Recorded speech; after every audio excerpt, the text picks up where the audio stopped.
All right, so get this. Today, we're diving into the life of a 22-year-old self-made millionaire. Oh, wow. Yeah. We're breaking down a YouTube video by this woman, Sara, and she walks us through her typical day. Okay.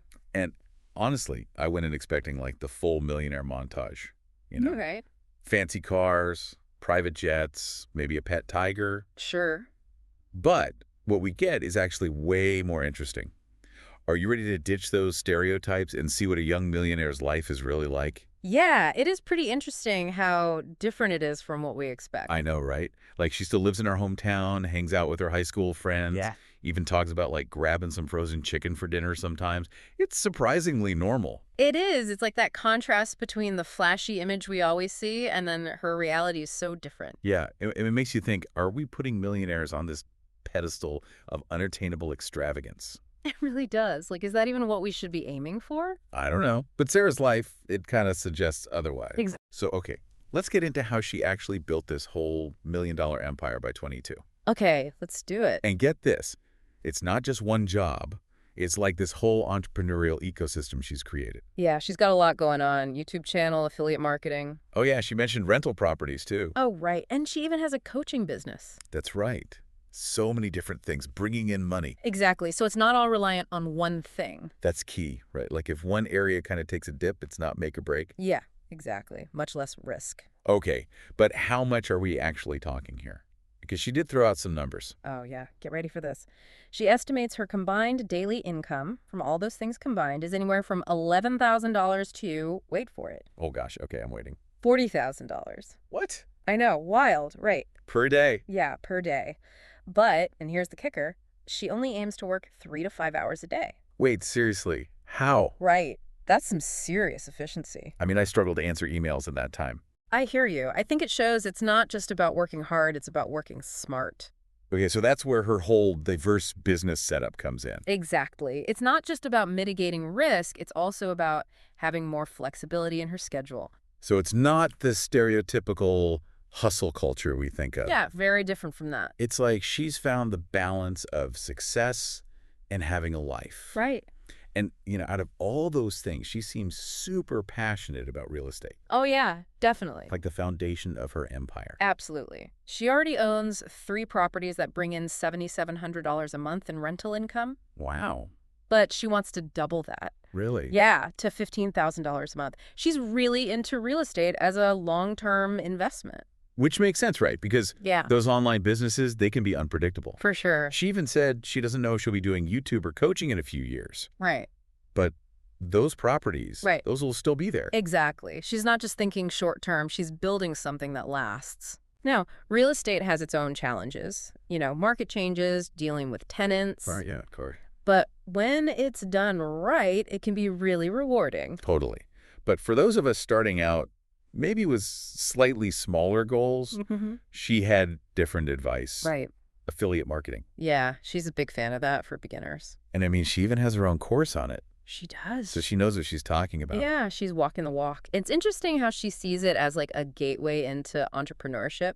Yeah. And it makes sense. It has a lot of potential, especially for making money without constantly working. Oh, right. Passive income. So explain how that works. So basically, you partner with businesses and promote their stuff to your audience. Okay. And every time someone buys through your special link, you get a cut.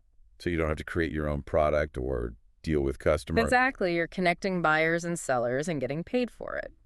That sounds pretty good for someone just starting out. Yeah, much lower barrier to entry. But it can't be that easy, right? Like just posting a link and watching the money roll in. No, definitely not. There's a lot of strategy involved. You need to build trust with your audience. Right. Only recommend stuff you actually believe in. And actually understand marketing. Exactly. It's not a get-rich-quick scheme. But it can be a good way to make money if you put in the effort. For sure. And, you know, it's interesting. Sarah's own journey, it wasn't always smooth sailing. Right. She talks about some tough times. Yeah, she's really honest about that. Like she talks about this moment where she realized she was so focused on making money that she wasn't happy. Yeah, that's a big realization. It's easy to get caught up in chasing success and forget about everything else. I know. But Sarah's story really shows how important it is to find fulfillment, too, not just financial success. Totally. What resonates most with you about that shift? Honestly, It's just how honest she is. Like, she could have easily just presented this perfect success story. Right. But she's real about the struggles, too, the internal changes she had to make. And that makes it so much more relatable. Exactly. She's not afraid to say that constantly pushing for more, even if it's more money, can lead to burnout. Yeah. Instead, she focuses on finding joy in what she's doing, not just the outcome. Right. Finding that balance between ambition and being content. I love that. And you know what else I found surprising? Her views on material things. Oh, yeah? What about them? She doesn't seem to care about luxury cars or designer bags or anything like that. Yeah, she straight up said those things don't fulfill her. I know. She believes happiness comes from within, and that stuff doesn't guarantee it. It is refreshing to hear that, especially in a world that's always telling us to buy more stuff. It really is. It's all about the difference between being driven by external things versus internal things. Exactly. She's driven by a desire to create and build, not to impress others. Which makes you wonder. Hold that thought. We're going to pick up on that right after a quick break. Makes you wonder, does true happiness actually come from aligning your actions with what you actually value? Right. Not just chasing those external things that are supposed to equal success. It's like she's figured out that to be happy, it's more about living a meaningful life, not just having a lot of stuff. Yeah. And there's a lot of research that backs that up, like in positive psychology. Studies show that, yeah, money can make you feel more secure and, increase well-being. But It doesn't equal happiness. right, exactly.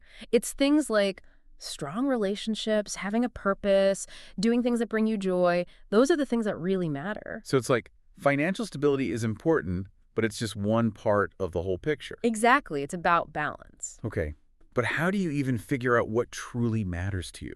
Like, there's so much noise out there, it's easy to get caught up in what everyone else is doing. That's where taking time to look inward is so important. Introspection. Yeah, thinking about your values, your passions, what really makes you happy. It sounds simple, but We're always so busy. I know, right? It's like we rarely slow down enough to do that. I'm totally guilty of that. Like, always on the go, but never stopping to ask, why am I even doing all this? Exactly. And that's where things like mindfulness can help. Like meditation. Yeah, meditation, journaling, or even just taking a few minutes to breathe deeply to really connect with yourself. So it's about quieting that external noise. Exactly. And really listening to that inner voice. Like hitting the pause button. Exactly. To reconnect with who you are and what you want.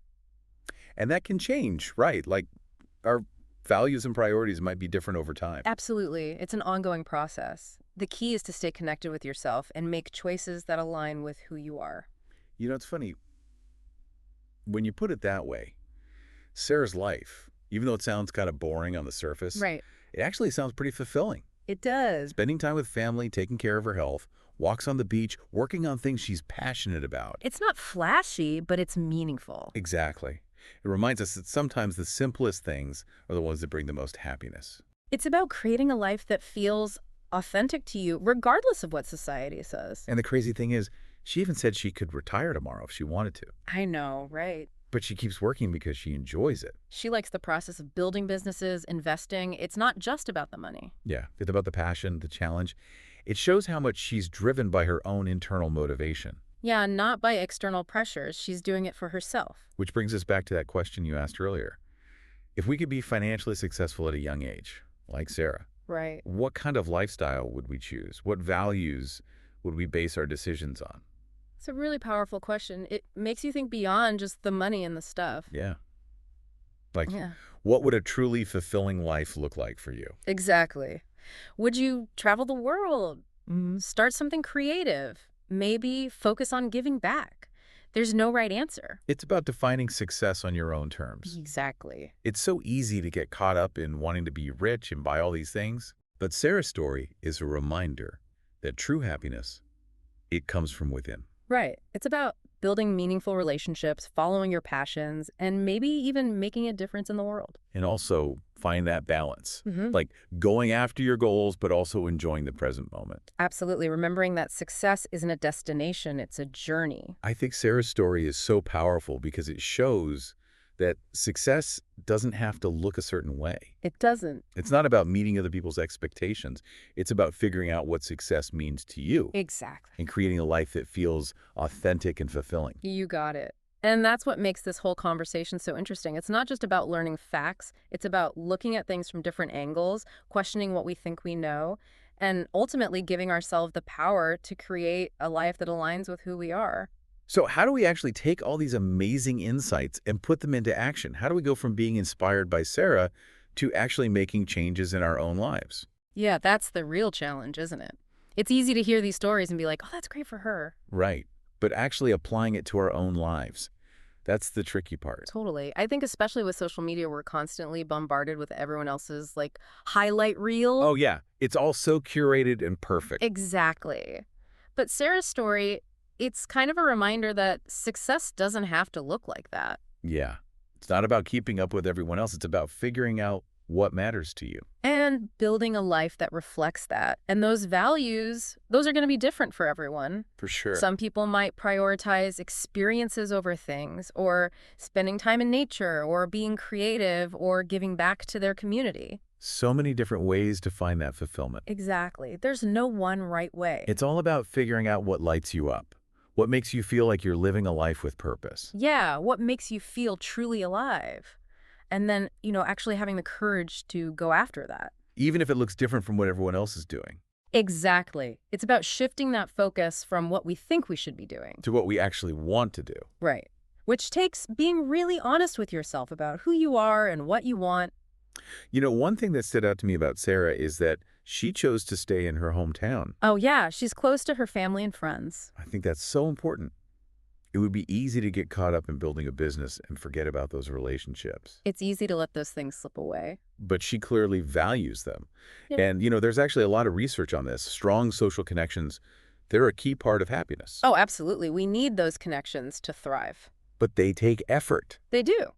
It's about being present with people, being supportive, making time for them. It's about having that sense of community, of belonging, whether it's with family or friends or even, people who share your interests. Exactly. It's a reminder that we're not meant to go through life alone.